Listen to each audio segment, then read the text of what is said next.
Tell us your name and what you do. My name's Olivia Snyder, and I'm a downtown resident. Okay. You literally just answered my next question, which is where do you live? Whereabouts in downtown? Yeah, we live a block from the canal. We're above the Kroger. Okay, amazing. What is one thing that you really love about Indianapolis? I feel like this city is a constant surprise. I feel like there's so much more going on than people realize. This being a great example. Sure.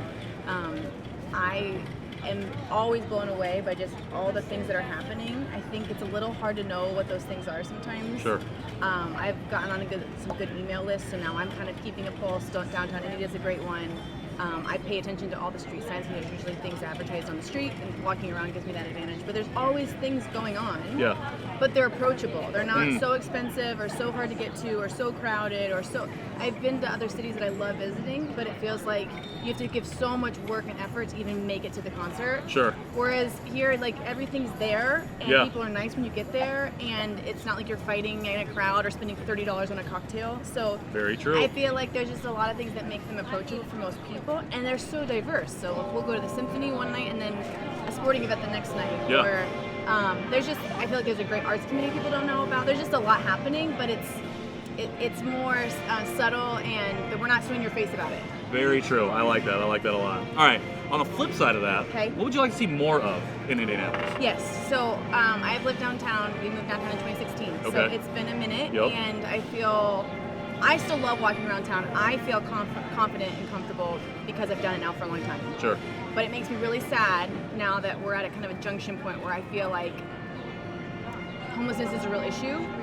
But when I see people visiting our city for events, or especially for like the WNBA All-Stars, or things that people are coming from another city or Sure. state coming here, I see their look of discomfort, and it's sometimes their look of unsafety. Sure. And I think that we as a city just need to be honest about it and start working for solutions that give everyone that sense of peace when they're in a park or when they're walking on the canal. It's really unsettling to be by yourself and see a homeless person and not know, maybe they're just there sleeping, or maybe you don't know. You Sure. know? And it's unsettling, especially for a woman. Yeah. So I think that is something that if we were, as a city and our government, and also I know there are so many stakeholders here that want to keep it at a place that people feel comfortable being outside. If we work together to find ways to get it before it gets worse. Yeah.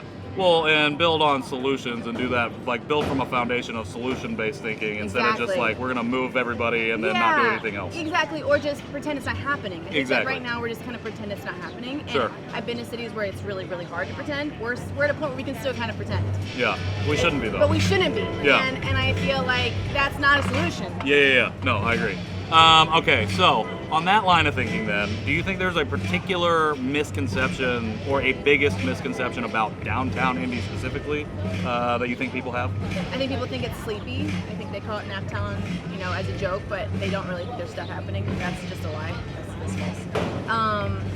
And I think people think like parking's impossible, or it's just not worth the effort, and Yeah. I just disagree. Sure. I think you just have to build some familiarity, give yourself a little bit more time. If you go down 2 streets, you'll find street parking. Yeah. So if you don't want to pay for a garage, you don't have to. You just have Sure. to give yourself a little bit more time to find where you want to go. Yep. I also think every time I have people visiting and I take them on a canal walk and I go behind the zoo, they're always floored, and it's like, yeah, there's cool stuff here. Yeah. Don't All tell right. too many people. For sure. But there's cool stuff here. Yeah, we got cool stuff going on. All right, 3 rapid fires to close us out here. Okay. Favorite downtown restaurant? Modita. Ooh, I like it. 3 words to describe downtown Indy. Sincere, lovely, surprising. I love those words. Those are great. All right, last one. Your tagline, Olivia's tagline for the downtown area. Downtown Indianapolis tagline from Olivia. There's joy everywhere you look. That's a bar. I like it. Olivia, thanks so much. Absolutely. Conversation piece, y'all know what it is. Cool. Cool. Thanks for running out. Awesome. Absolutely. Nice to meet you. You as well. I was